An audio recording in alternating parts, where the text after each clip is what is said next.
Himalaya Questa Pro has superior protein whey, the healthy way to fitness.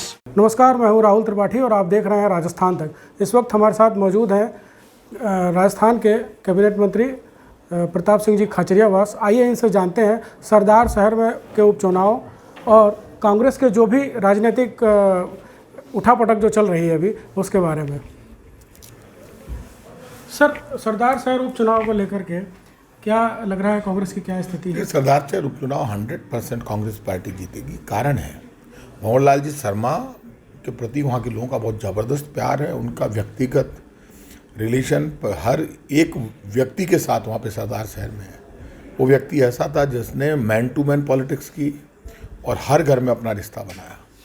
तो जहाँ पारिवारिक रिश्ते भंवर लाल जी शर्मा के खुद के रहे, वहाँ उनका बेटा अनिल शर्मा चुनाव मैदान में, तो निश्चित रूप से लोगों में बड़ी सिंपैथी है। क्योंकि एमएलए रहते हुए उनकी डेथ हो गई, पूर्व मंत्री थे। तो कांग्रेस पार्टी और कांग्रेस पार्टी के जो विकास के काम हैं, जन कल्याण और जो विकास के काम है, वो देश में मॉडल नंबर 1 है कांग्रेस पार्टी राजस्थान की सरकार का। तो जीत सरदार शहर में कांग्रेस की तय है। सर, अभी ओबीसी आरक्षण के मुद्दे को लेकर भी काफ़ी खींचतान रही है। आपका भी बयान आया था कि मुझे फ्रेम किया जा रहा है इसमें, और इसको लेकर भी तो क्या वो जो चुनावी क्षेत्र है वो भी जाट डोमिनेटिंग है, तो उस पर कोई असर नहीं करेगा क्या ये मुद्दा? एक बात मानकर चलना, ओबीसी आरक्षण तो किसी ने छेड़ा ही नहीं। ओबीसी आरक्षण है, और ओबीसी आरक्षण में जो भी ओबीसी की जातियां हैं, जाट है, यादव है, माड़ी है, खाती है, कुम्हार है, कुमावत है और नाई हैं, जो भी ओबीसी में जाती है उनका आरक्षण तो सुरक्षित है। आरक्षण का कोई विरोधी नहीं है ओबीसी आरक्षण का। और जिसकी बात आप कर रहे हैं वो तो डिफेंस का मामला है, और डिफेंस के मामले में भी कोई किसी का विरोध नहीं है। इसमें भी कहीं पर कोई विसंगति है तो मुख्यमंत्री जी ने सब पक्षों को सुना है। सब पक्षों को सुनकर उसमें जो कार्रवाई हो सकती है वो करेंगे, क्योंकि सरकार का फैसला ऐसा होना चाहिए जिससे लीगल कोई कॉम्प्लिकेसी खड़ी नहीं हो, भर्तियाँ नहीं रुके। इसीलिए तो वापस वो एडवोकेट जनरल और बाकी पक्षों से राय लेके मुख्यमंत्री सही समय पर करेंगे। सर, जो अभी स्टार प्रचारकों की जो सूची आई है उसमें दिव्या मदेरणा का नाम भी नहीं है, ऐसा बताया जा रहा है। उसको लेकर के क्या? मैंने स्टार प्रचारकों की सूची नहीं देखी, और स्टार प्रचारकों की सूची अपनी जगह है। दिव्या मदेरणा यंग लीडर हैं, अच्छा बोलती हैं, और राजस्थान में उनकी आवाज़ को सुना जाता है, उनके बयानों को सुना जाता है। तो जहाँ भी पार्टी को ज़रूरत होती है तो पार्टी में स्टार प्रचारकों की सूची में जिनके नाम नहीं है वो भी स्टार ही हैं हमारे लिए। तो सर, अजय माकन के इस्तीफे को लेकर के काफ़ी गहमा गहमी मची हुई है अंदर। अजय माकन जी हमारे बहुत सीनियर लीडर हैं। अजय माकन जी का मैं बहुत सम्मान करता हूँ, मेरे उनके बहुत अच्छे रिश्ते रहे।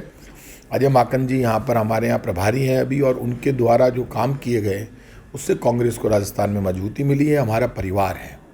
अजय माकन जी, खड़गे साहब, राहुल गांधी जी, सोनिया गांधी जी, सब कांग्रेस के लीडर हैं, और हमारे लीडर्स का सम्मान करना हमारी जिम्मेदारी है।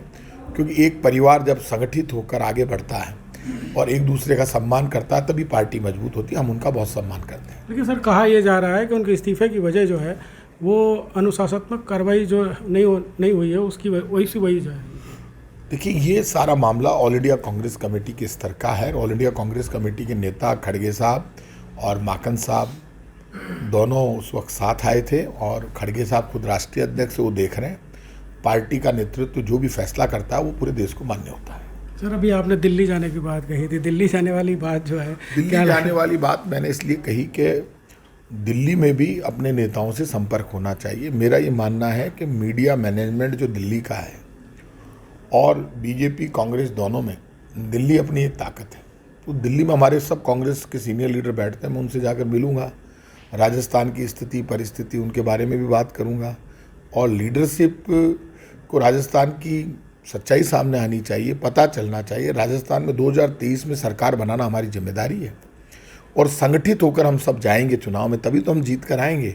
तो उसको लेकर जो भी बात करनी वो बात मैं दिल्ली में करूँगा। तो सर, आपको लग रहा है कि राजस्थान की कांग्रेस का और दिल्ली की कांग्रेस में जो आला कमान है उससे संवाद में कहीं ना कहीं कमी? नहीं, संवाद में कोई कमी नहीं है।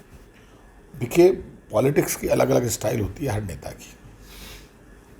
मेरा संवाद दिल्ली में, मैं दिल्ली कम जाता हूँ, इसलिए मेरी इच्छा हुई कि आपने दिल्ली जाना चाहिए, जाके बात करनी चाहिए दिल्ली के नेता। मैं क्या कि फील्ड का आदमी हूँ। राजस्थान में कांग्रेस की कोई बात होती है, फ्रंट फुट पे मैं खेलता हूँ सबसे आगे।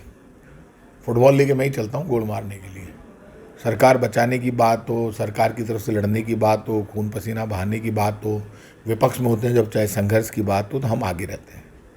अब आगे बढ़कर पॉलिटिक्स करना हमारी जिम्मेदारी है। नौजवान लोग हैं, हमें आगे बढ़ना चाहिए, उससे पार्टी ज़्यादा मजबूत होगी। राहुल गांधी की यात्रा देश में निकली हुई है। राहुल गांधी चाहते हैं कि देश का हर नौजवान आगे आए, आगे आकर पॉलिटिक्स करे। राहुल गांधी के संदेश को तो मानना ही पड़ेगा। देश का तो एकमात्र सबसे बड़ा नेता तो हमारा राहुल गांधी है, जो पूरे देश में बीजेपी को पटकनी लगाने के लिए आगे चल रहा है। तो राहुल गांधी के पीछे पीछे चलकर हम भी बीजेपी का हिसाब बराबर करेंगे। सर, भारत जोड़ो यात्रा के दौरान भी रूट को लेकर भी काफ़ी, तो मेरे से कोई रूट को लेकर चर्चा की नहीं किसी ने। देखो साफ बात बताऊं, अब रूट का फैसला करना ऑल इंडिया कांग्रेस कमेटी और प्रदेश कांग्रेस कमेटी का काम है। अब प्रदेश कांग्रेस कमेटी के अध्यक्ष और ऑल इंडिया कांग्रेस कमेटी के नेताओं के बीच में और मुख्यमंत्री जी के बीच में क्या बात हुई, उस मीटिंग में मैं नहीं था। यदि मैं होता तो मैं अपनी बात जरूर आपको बताता।